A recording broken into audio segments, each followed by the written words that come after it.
Hello दोस्तों, आज हम पढ़ेंगे वीडियो में कि हरियाणा में राज्यसभा, ठीक है। राज्यसभा की हरियाणा में 5 सीटें हैं, इनके बारे में हम थोड़ी सी जानकारी लेंगे। बिल्कुल छोटी सी एक वीडियो रहेगी ये। तो सबसे पहले हम बात कर लेते हैं कि राज्यसभा का जो वर्णन है हमारे संविधान में वो किस आर्टिकल में है। तो आर्टिकल 80 में जो है वो संविधान में राज्यसभा का वर्णन है, ठीक है। तो हर एक स्टेट को जो है अलग अलग जो है वो सीटें दी गई हैं। टोटल सीटें जो है अगर मैं बात करता हूँ तो 250 सीटें हैं राज्यसभा की, ठीक है।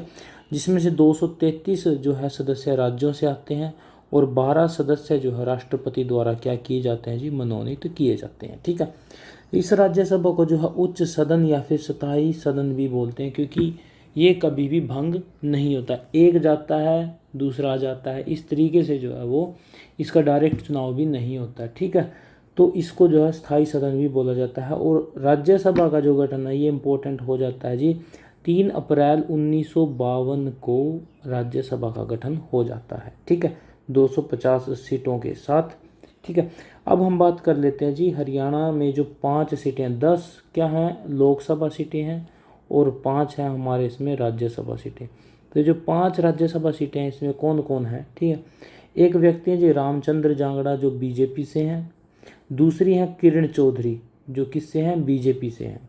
इनकी जो बेटी है श्रुति चौधरी वो एमएलए बन करके आगे मंत्री भी बनी है, किसमें, हरियाणा में। उसके बाद है जी कार्तिकेय शर्मा, ये निर्दलीय हैं, ठीक है। उसके बाद है सुभाष बराड़ा, ये बीजेपी से हैं, ठीक है। और एक है रेखा शर्मा, ये भी किससे हैं, बीजेपी से हैं ये, ठीक है। तो ये थे जी हरियाणा के 5 कैंडिडेट जो राज्यसभा में है, ठीक है। अच्छा, हम बात कर लेते हैं जी 1966 की। क्या स्टार्टिंग से ही हरियाणा को 5 सीटें मिली हैं राज्यसभा में?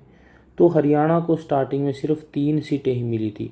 जो पहले हरियाणा और पंजाब था उस समय राज्यसभा की इसमें टोटल सीटें कितनी थी जी, 11 थी।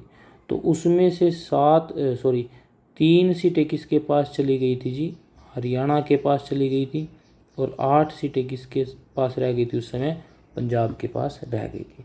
तो दोस्तों ये थी हमारी आज की वीडियो जिसमें हरियाणा को राज्यसभा के बारे में बताया गया है। ओके, धन्यवाद।